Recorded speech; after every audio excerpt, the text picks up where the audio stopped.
What's up, everybody? Lou from Hypocritic back on the show floor at PAX West 2025. We're here with Alex from Red Rabbit Games to talk about Unsent. Thanks so much for taking some time. Thank you for having me. So for those who don't know, tell us a little bit about Unsent.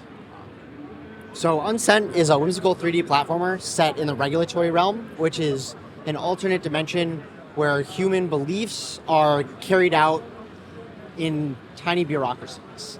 So Unsent is based in the Unsentiment department, which is the bureaucracy that is in charge of all unsent mail. And due to the nature of bureaucracies in general, as we all know, stuff can fall through the cracks. So it's your job to play as Valentine and deliver 3 letters to the rightful recipients. And what a job it is. Goes right into it in the demo here, which is in a very stylized and very funky, fun world that obviously has a lot of mythology and story built up around it.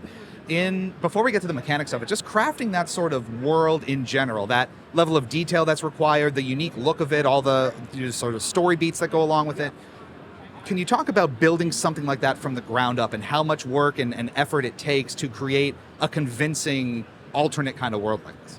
Yeah, so this is a great opportunity to talk about a little bit of how we started. So the core dev team at Red Rabbit Games started as a team of students out of Clark University in Worcester, Massachusetts.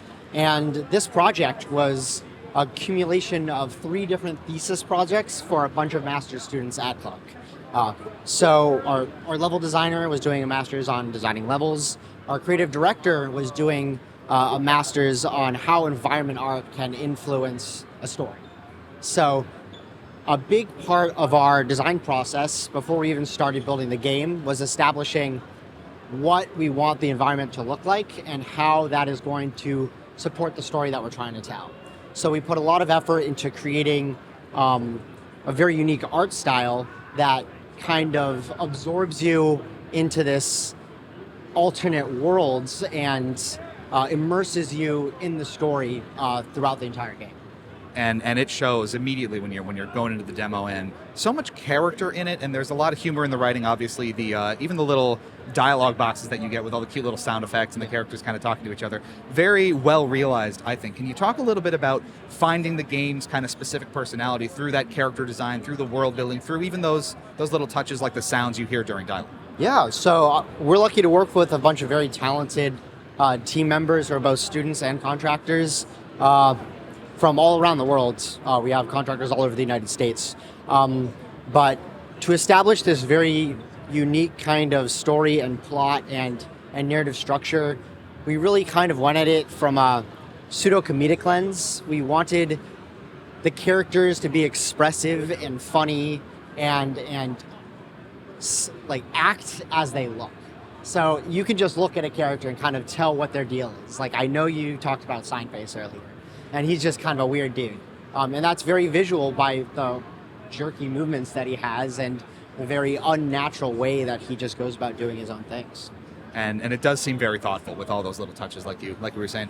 Let's jump into the mechanics a little bit. So a 3D platformer giving shades of those kinds of collect-a-thon platformers like Banjo-Kazooie or something similar you would see from those generations, and it seems very intentionally so. So where did that as the sort of basis and foundation for gameplay come from, and how did your team go about starting to build up all the mechanics that make the game what it is? Yeah, so to start off, movement is one of the mechanics that we've really tried to focus on, because you can't have a 3D platformer without having a fun and unique movement set that allows players to move however they want and kind of chain different movements together to flow through the worlds. So that was one of the biggest aspects that we focused on, is trying to create a movement set that allows players to get to different places in the world and get to those special spaces that we put the collectibles. When building out levels, we wanted to harken back to those old platformers and have it be a collect-a-thon.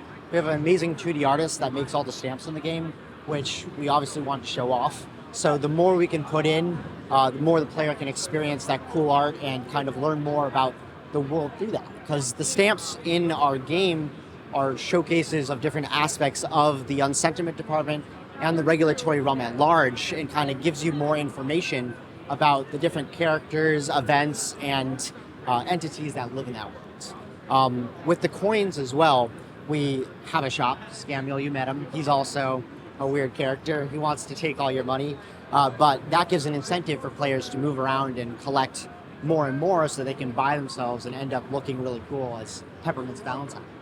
The every collectible should have a purpose. Yes. And that's indeed. that's always fun to see.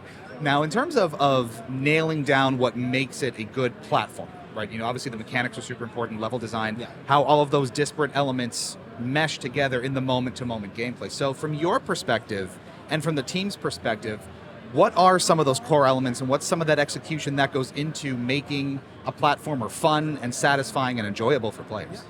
So, as I touched upon earlier, movement is always an aspect that makes platformers fun and enjoyable. And we also touched upon collectibles. You want to have them spaced out throughout the map in a way that makes players feel like they're always heading towards something, always achieving a little victory, while also being able to proceed throughout the level. We really focused on trying to create these unique environments that look very stylized and interesting to be in, just in general. Because with the stylized environments, our cool movement, and our very unique narrative and lore structure, we've been able to create these levels where you can go around, talk to a pen worker, learn what Jill Glenn's doing today, and then collect a stamp. And all of those little moments release dopamine in the brain while allowing you to get to those different places through varying movement abilities. It's very well motivated Yeah. and very well built out, I think. Touching on the writing style again, just maybe in a little more detail, semi-comical, as you mentioned before, with that sort of, maybe not satirical, but certainly very humorous tilt on this exaggerated world that's sort of built out. Was that always the intent of the game from the beginning? How did that sort of writing style evolve, and how did you sort of find the game's unique and particular voice through kind of iteration? So we have a really talented writing team. We have 2 members on the team, and we started out as a school project. So when we first got in, our creative director had a good idea of having these more humorous conversations because we want to tell a compelling story through the narrative, but also make it easy for everyone to jump into and just enjoy in general. Because you can tell a story that's serious, but you can do that in a way that is very fun and engaging for a player. So Brian, our creative director, had been able to create this style with our other writer, Zach, and they focused on creating these different storylines throughout the whole game, as well as the little tidbits like learning more through the interactables of what the different pen workers are doing and what different objects are. And I think that having all those different types of interactables and conversations lets us really have 2 different types of narrative beats in this game. Like, you can learn something very humorous from Quilber, and then General Postmaster will come in and kind of order you around like you belong to him. And you certainly feel that when you Yeah. talk to that character in particular. What's always interesting from our perspective is the technology and the resources that indie developers use to bring their games to life, given often limited budgets and constraints with how many people are working on it. Can you open up the hood a little bit and talk a little more about the technology that's powering Unsent, why you made certain technical decisions that the team did, how all that kind of came together? Yeah, so we are working in Unreal. Unreal is a free engine until you get X amount of money from it, and then you have to pay Epic. But we were in school, so we got a lot of resources from the school. And then we were lucky enough to get plastic from our school, which is a source control method. We have a pretty big team, so we needed to have everybody locked in on one source control system so that we can all work together effectively. For Unreal specifically, that has been a perpetual struggle. We are all new developers. It's our first game in Unreal. So as you know, every single day you can run into another problem. And right now we are struggling with some lighting in Unreal. So if anybody out there has any information, please let us know. We'd be happy to learn a little bit from you. Open call for for information here. Now, in terms of navigating that process as well, whether you're kind of in school or not, kind of moving toward either doing this full time or picking it up as a hobby or whatever it is, you talk about navigating those challenges of resources and tooling and access to things. Aside from what you just mentioned here in terms of kind of navigating that process, are there any other kind of gotchas or interesting things that you encountered along the way that you didn't necessarily expect would be problems or additional hurdles that you had to kind of clear as you went along? Anything of note kind of stick out? Unreal in general, whenever Unreal updates, you run into a lot of issues. So we've had moments where we've had to crunch for a weekend because we've run into 15 bugs that existed in one build that did not exist in the previous one. So a lot of those crunch times really had to occur when we're preparing for big events, like trying to fix things on the fly. And as I mentioned before, we are all new developers, so a lot of the issues that we run into, we're not expecting.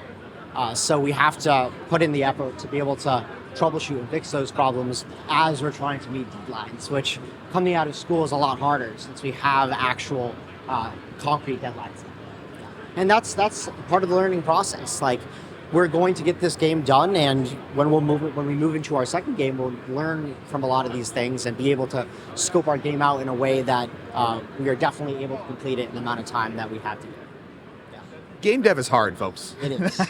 The lesson everyone learns. It is so much fun, but it is, and we talk about it all the time. It is a lot of work, and it's good to remind people of what goes into these things. So kind of on that note then, what sort of release window are you targeting for Unsent and what platforms? Yeah. So right now we're targeting Steam for a Q4 release this year.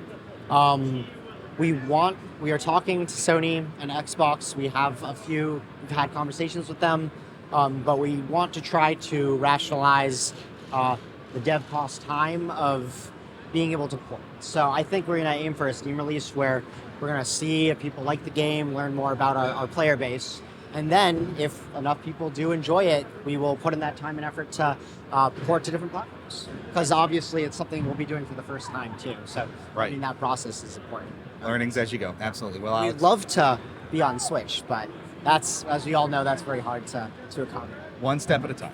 Right, excellent. Sounds good. All right, Alex, thank you so much for the time, and keep it tuned here to Hypocritic GG for more from PAX West all weekend long.